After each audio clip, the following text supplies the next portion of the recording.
Hello दोस्तों, कैसे हैं आप लोग। आशा करता हूँ सभी अच्छे होंगे।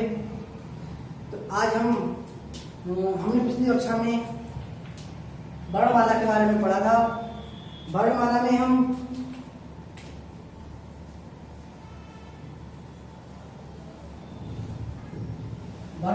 हम स्वर और व्यंजन दो भागों में व्यक्त किया था, जिसमें हम स्वरों को पढ़ चुके थे। पिछली कक्षा में हम स्वरों को पढ़ चुके थे और आज हम पढ़ेंगे व्यंजन। व्यंजन किसे कहते हैं? स्वरों की सहायता से बोले जाने वाले वर्ण व्यंजन कहलाते हैं। स्वरों की सहायता से बोले जाने वाले वर्ण व्यंजन कहलाते हैं। जैसे क, ख, ग, घ। जब इनका उच्चारण करेंगे तो क प्लस क,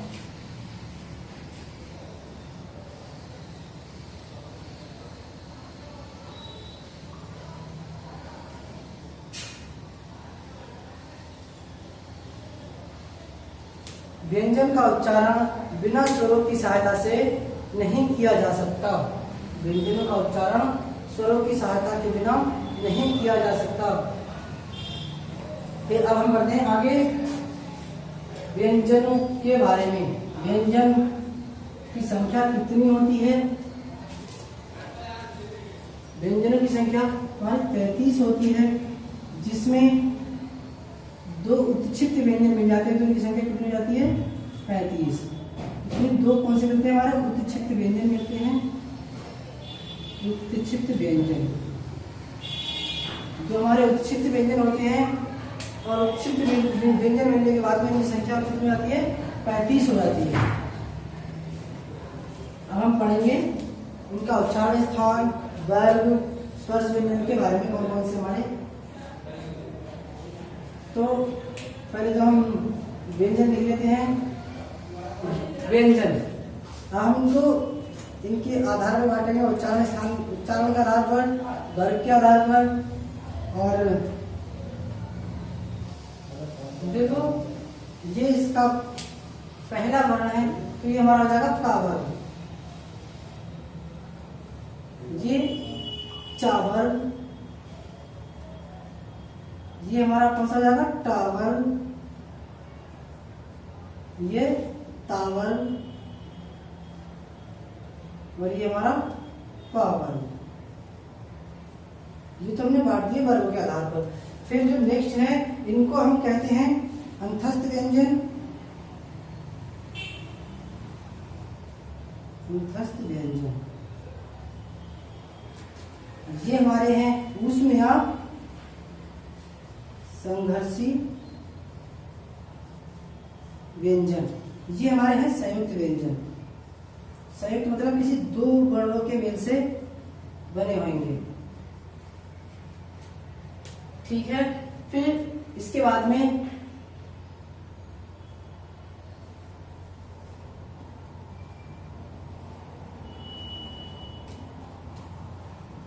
सघोष और अघोष किसे कहते हैं? घोष के आधार पर जब वर्णों को विभाजित करेंगे, घोष के आधार पर,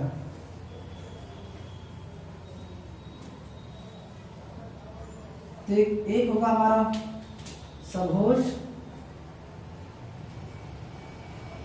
और दूसरा होगा हमारा अघोष। फिर हम पढ़ेंगे प्राण के आधार पर।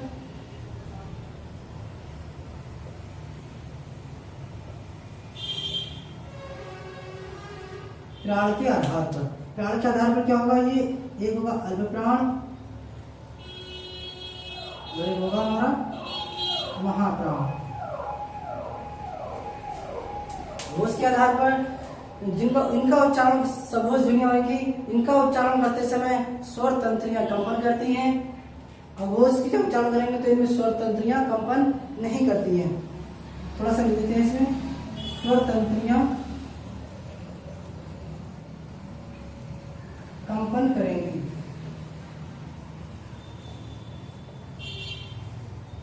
और इसमें स्वर तंत्रियां कंपन नहीं करेंगी।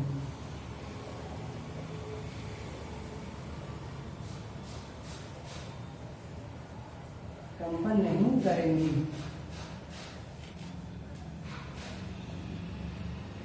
और प्राण के आधार पर एक होते हैं अल्प प्राण और महाप्राण। अल्प प्राण इनका उच्चारण करते समय हमारे मुख द्वार से वायु बहुत कम निकलेगी या अल्प निकलेगी, थोड़ी मात्रा में निकलेगी। जैसे मुख द्वार से अल्प मतलब थोड़ी, प्राण मतलब प्राण वायु बहुत कम निकलेगी। इसमें महाप्राण में हमारा मुख द्वार से जो अधिक हवा निकलेगी इसे हम महाप्राण कहते हैं। ठीक है, तो ये हमारी कौन कौन सी होती है, ये हमारी जो पहली ध्वनियां हैं वो अघोष होंगी और दूसरी भी अघोष होंगे।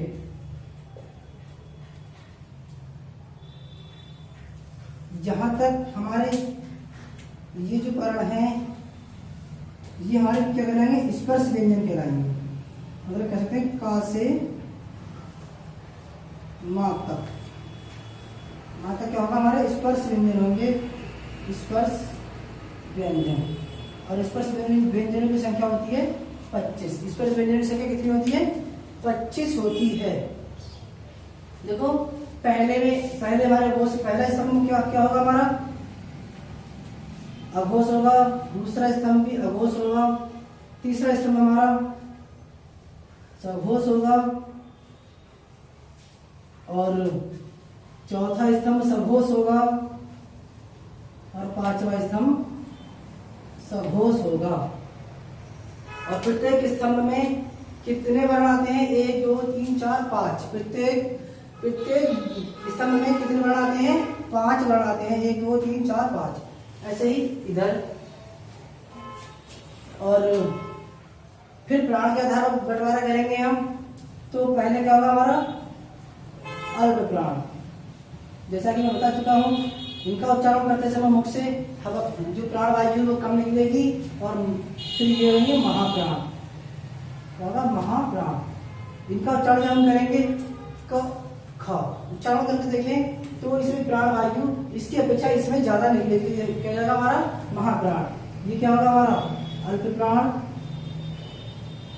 और ये महाप्राण और ये अल्प प्राण।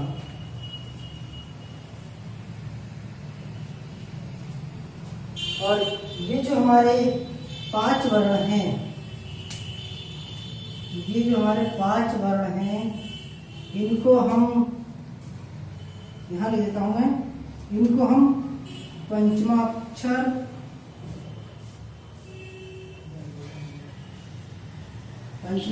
या अनुनासिक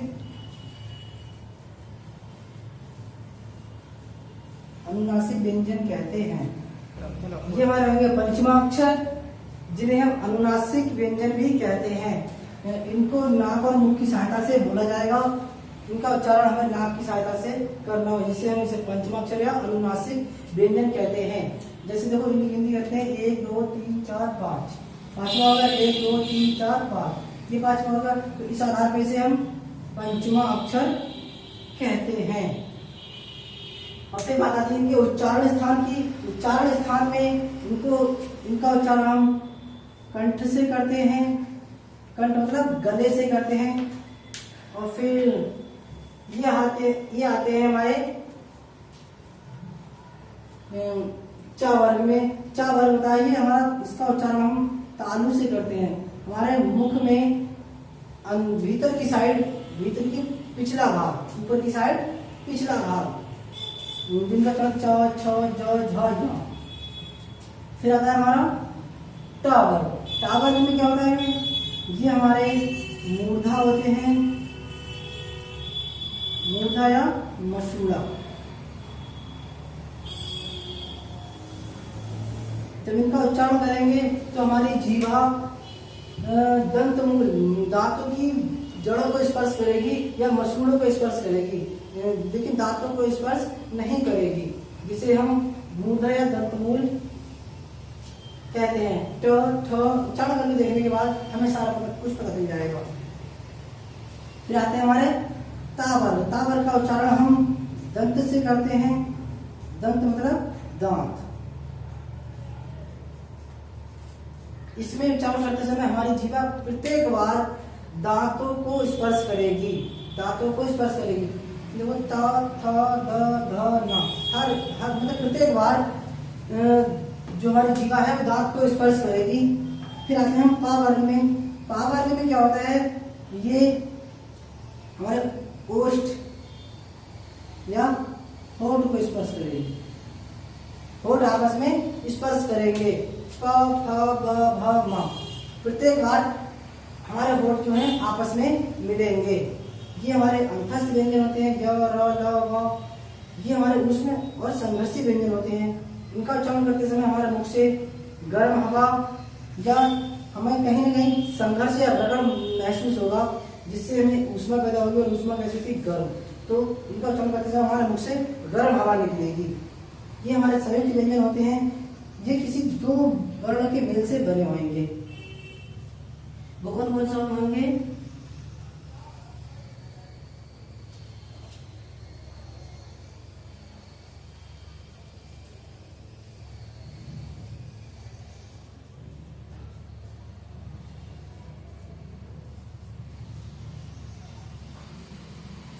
ये हमारे जो संयुक्त व्यंजन हैं वो इन वर्णों से मिलकर बने होंगे।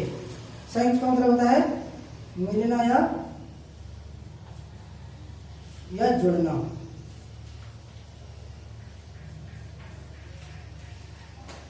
तो हमने व्यंजनों को घोष के आधार पर, प्राण के आधार पर पढ़ लिया। फिर हम इनका बंटवारा करते हैं। फिर हम जो हमारे सा, शा और शाह हैं, इनको हम देखते हैं। यहाँ पढ़ते हैं व्यंजनों का वर्गीकरण, व्यंजनों का वर्गीकरण।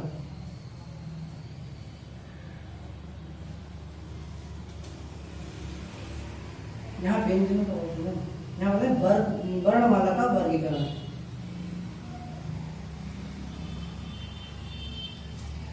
यहाँ पर वर्णमाला का वर्गीकरण पढ़ेंगे, इसमें संपूर्ण वर्णमाला को पढ़ेंगे हम कि कौन सी हमारी सघोष ध्वनियां है, कौन सी अघोष ध्वनियां है, कौन सी अल्प प्राण है और कौन सी महाप्राण है। यहाँ पर हम संपूर्ण वर्णमाला को पढ़ेंगे। तो वर्णमाला को यहाँ पर हम दो भागों में बांटते हैं। यहाँ वर्णमाला को हम दो भागों में बांटते हैं, एक तो घोष के आधार पर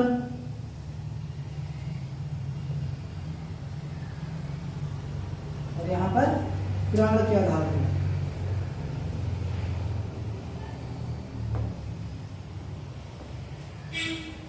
वर्णमाला को दो भागों में बांटते हैं, घोष के आधार पर और प्राण के आधार पर। फिर इनको फिर दो भागों में बांटते हैं हम, सघोष, सघोष ध्वनियां और अघोष। प्राण के आधार पर इनको फिर हम दो भागों में बांटते हैं, एक होता है अल्प प्राण और दूसरा होता है हमारा महाप्राण। प्राण के आधार पर अल्प प्राण और महाप्राण। अब बात जब हम करते हैं सघोष ध्वनियों की, सघोष ध्वनियों में कौन कौन से होते हैं?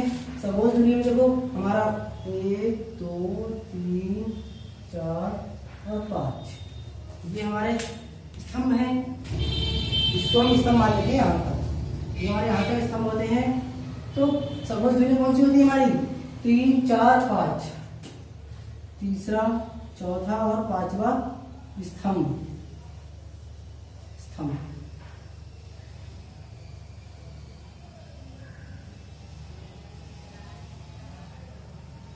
तीसरा चौथा पांचवा स्तंभ सारे स्वर स्तंभ और या, रा, ला, वा और हा। और इनकी संख्या कितनी होती है? 31 होती है। सघोष ध्वनियों, फिर बात आती है अघोष ध्वनियों की। अघोष ध्वनियां हमारी पहला और दूसरा स्तंभ क्या होता है? पहला दूसरा स्तंभ, पहला दूसरा स्तंभ सा, शा और सा। इनकी संख्या होती है 13। अब फिर प्राण के आधार पर हम इनको विभक्त करते हैं। प्राण के हम बांटेंगे प्राण के आधार पर। प्राण के आधार पर अल्प प्राण जिनका चलन करते समय मुख से कम हवा निकले और महाप्राण जिनका चलन करते समय मुख से अधिक हवा निकले। तो अल्प प्राण जो व्यंजन होंगे हमारे कौन कौन से होंगे? पहला, तीसरा और पांचवा स्तंभ। और एक स्तंभ में कितने होते हैं? एक स्तंभ में हमारे 5 व्यंजन होते हैं। तो 5 या 15 ही हो जाएंगे। और इसमें जो आएंगे हमारे या, रा, ला, या, रा, ला और या, रा, ला, वा। और सारे और इसमें स्वर और इसमें स्वर भी सन्निहित हो जाएंगे। तो इनकी संख्या कितनी हो जाएगी? 19 और प्लस 11 बराबर 30। इनकी संख्या कुल संख्या की 30 हो जाएगी। हमारे स्वर भी सारे अल्प प्राण होते हैं, तो स्वर भी इसी में सन्निहित कर लिए जाएंगे। फिर आते हैं हमारे महाप्राण जिनका उच्चारण करते समय मुख से अधिक हवा निकले। कौन कौन से हो जाएंगे? दूसरा और चौथा स्तंभ हो जाएगा। 5 दूनी 10। एक स्तंभ में कितने होते हैं? 5 दूनी 10 और क्या होगा? एक होगा देखो हमारा ये सा, फिर सा, और फिर ये सा, फिर हा। और इनकी संख्या कितनी हो जाएगी? 14। महाप्राण की संख्या कितनी हो जाएगी? 14। अब हम पढ़ते हैं आगे इनके जैसे या, रा जो हमारे अर्धस्वर हैं उनके बारे में। अंतस्थ व्यंजन में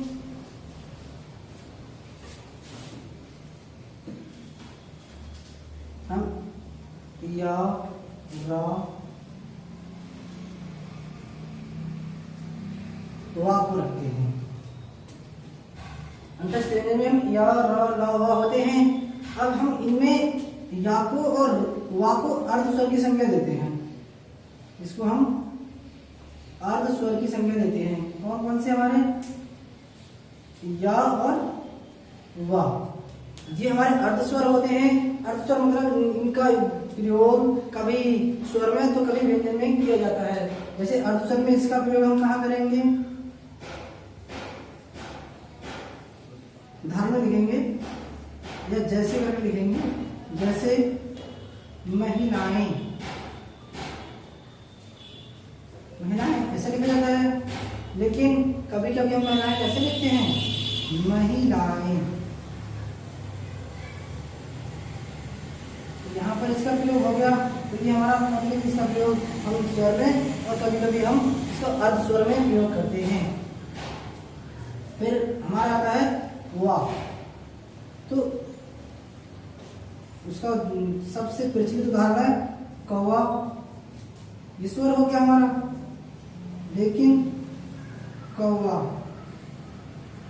ये हमारा इसमें ये जो वा हो गया, तो इसमें ये भी क्या होगा? हमारा अर्ध स्वर।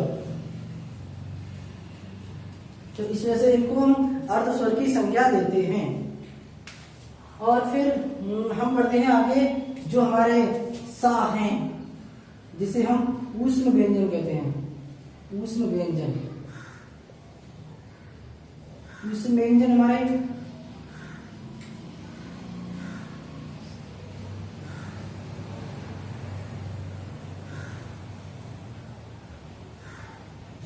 इसमें ये सा है, ये भी सा, ये भी सा, लेकिन ये हमारा कौन सा हो जाएगा? ये हमारा सा मूर्धन्य सा हो जाएगा, ये तालव्य सा हो जाएगा, और ये हमारा दंत सा हो जाएगा। तो ये हमने पढ़ा व्यंजनों का वर्गीकरण। और आज की हम क्लास फिर से ले रहे होंगे व्यंजन, यही समाप्त हो जाएगा।